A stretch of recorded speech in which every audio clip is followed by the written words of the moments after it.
تو پڑھتے ہیں لیکن اس طرف توجہ نہیں دیتے۔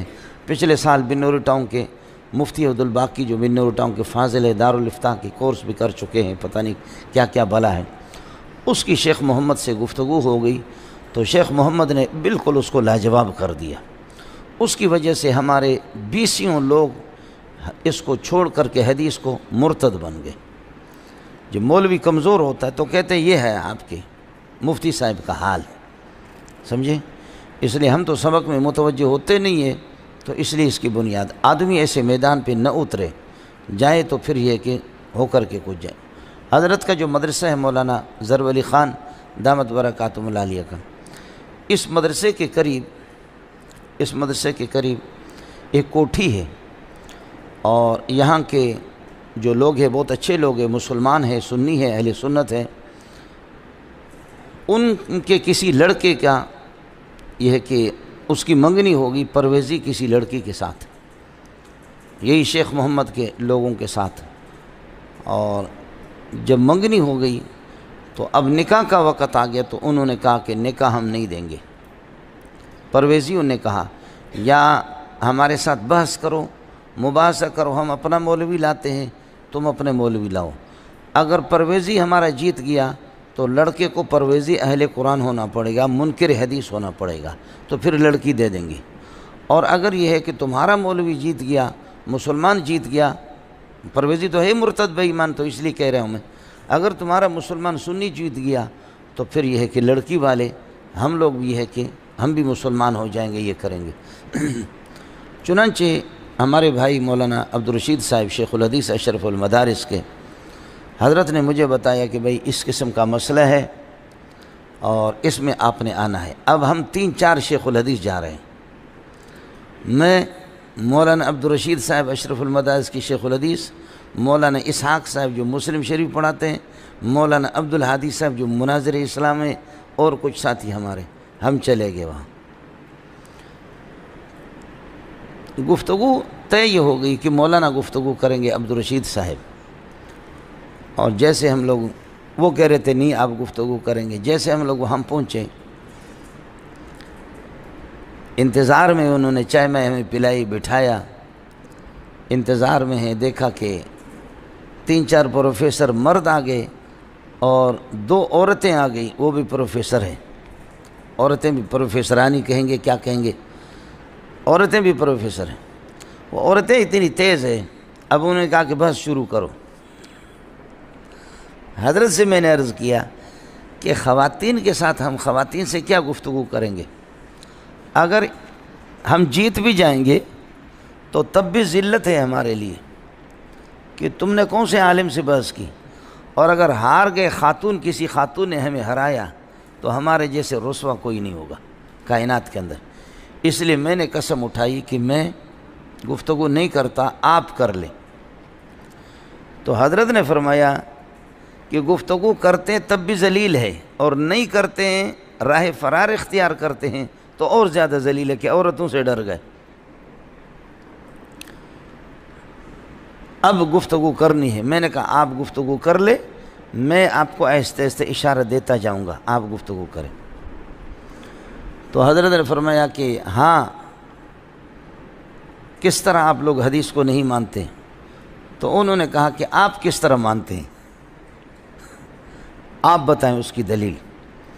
تو مولا نے فرمایا کہ قرآن اللہ کا کلام ہے، اور اس کی وضاحت کے لیے حدیث ضروری ہے، حدیث اس کی تشریح ہے، اس کے بغیر کیسے قرآن؟ تو اس خاتون نے کہا الف لام را تلک آیت الکتاب المبین۔ مولانا ابانا یبین و ابانتاً سے مبین کا معنی کھلم کھلا، بالکل واضح، بالکل واضح، بالکل واضح۔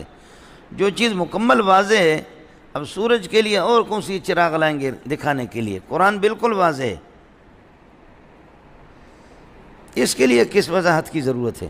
بل ہوا آیت بینات، کیوں ہے بینات؟ بالکل واضح۔ مولانا غریب حافظ نے یہ حضرت نے فرمایا کہ یہ عربی میں ہے اور موجز کلام ہے، مختصر ہے۔ تو اس نے کہا اعجمی و عربی، کیا عربی کیا اعجمی، دونوں برابر ہے، سب اس کو سمجھتے ہیں۔ حالانکہ اس آیت کا مقصد ہی یہ نہیں ہے، لیکن اس خاتون نے مغالطہ دیا حضرت کو۔ اب چونکہ حضرت حافظ ہی نہیں ہے، یہ آیت اللہ آپ کا بھلا کریے کہ 24ویں پارے کے آخر میں بھی ہے اور یہ آیت 14ویں پارے میں بھی ہے، سیاق و سباق سے جو آدمی ترجمہ پڑھاتا ہے، تفسیر پڑھاتا ہے اس کو، ورنہ اس نے ایسا مغالطہ دیا اعجمی و عربی، کیا عربی کیا اعجمی، بل کلاہما یستویان، دونوں اس میں اعجمی عربی برابر ہے، سب اس کو آسانی سے سمجھ سکتے۔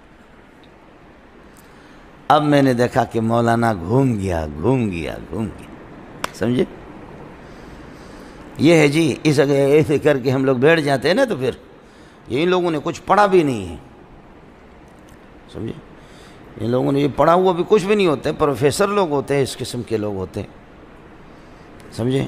بہت عجیب مسئلہ ہے، اس لیے گزارش ہے آپ حضرات سے۔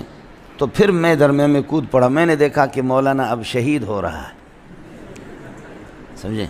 مولانا کو پسینے پہ پسینہ آ رہا ہے، پسینے پہ پسینہ آ رہا ہے، پسینے پہ پسینہ، پسینے پہ پسینہ، مولانا اب شہید ہو گیا، سمجھ شریف میں کی۔ تو اس خاتون سے پھر میں نے آسان طریقے سے کہ عوام کو بھی بات سمجھ میں آ جائے، میں نے کہا کہ قرآن بالکل واضح ہے، لیکن میں ایسا نابینا ہوں کہ مجھے کچھ نظر نہیں آتا، آپ مجھے دکھائیں۔ آپ کا کہنا ہے کہ قرآن میں فجر کی رکعتیں آپ کے ہاں کتنی ہیں؟ انہوں نے کہا 2۔ میں نے کہا یہ قرآن میں کس جگہ پر ہے؟ ظہر کی کتنی رکعتیں؟ 4۔ میں نے کہا یہ قرآن میں کس جگہ پر؟ عصر کی کتنی رکعت؟ انہوں نے کہا 4۔ میں نے کہا یہ وہ آیت بتا دو عصر والی جس میں 4 رکعت، مغرب کی 3 رکعت، عشاء کی 4 رکعتیں۔ اس طرح 45 مسائل میں نے اس کو موٹے موٹے بتائے۔ میں نے کہا دیکھ، قرآن میں بالکل واضح ہے اور ماشاءاللہ آپ اس کی وضاحت سے واقف ہیں، میں نابینا ہوں، مجھے نظر نہیں آ رہا، یہ مجھے دکھا دیں۔ اور آپ چاہیں تو سینکڑوں مسائل میں آپ کے سامنے ڈھیر بھی لگا دوں، سمجھے؟ اب انہوں نے کہا کہ آپ ہمیں وقت دے دیں، آپ ہمیں وقت دے دیں، ہم شیخ محمد کو لے کر آئیں گے۔ وہ شیخ محمد پرلے درجے کا، وہ 50 مرتبہ مجھ سے بھاگ چکا ہے، سمجھے؟ ٹائی لگاتا ہے، عالم کچھ بھی نہیں ہے، عربی سے بالکل نہ واقف ہے، پڑھا ہی نہیں ہے اس نے کچھ۔ تو خیر انہوں نے کہا کہ 1 ہفتے تک آپ ہمیں مہلت دے دیں۔ میں نے کہا اس وقت تو لکھ دو کہ ہم ہار گئے، اس وقت لکھ دو کہ ہم لاجواب ہو گئے، یہ ہم لکھ دو، پھر 1 ہفتے کے بعد جیسے شیخ محمد آئے گا تو ہم بھی آئیں گے، سمجھے؟ تو مجھے پتا تھا کہ شیخ محمد نہیں آئے گا، وہ 50 مرتبہ پہلے بھاگ چکا ہے، تو اس وجہ سے اللہ آپ کا بھلا کرے۔ وہ 1 ہفتے تک وہ آئے بھی نہیں، بڑا رابطہ انہوں نے کیا، نہیں آئے۔ تو آپ کو مزے کی بات بتاؤں، وہ لڑکی والے جو پرویزی تھے انہوں نے لعنتیں بھیجی محمد کو، شیخ محمد کو، اور وہ سارے کے سارے مسلمان ہو گئے۔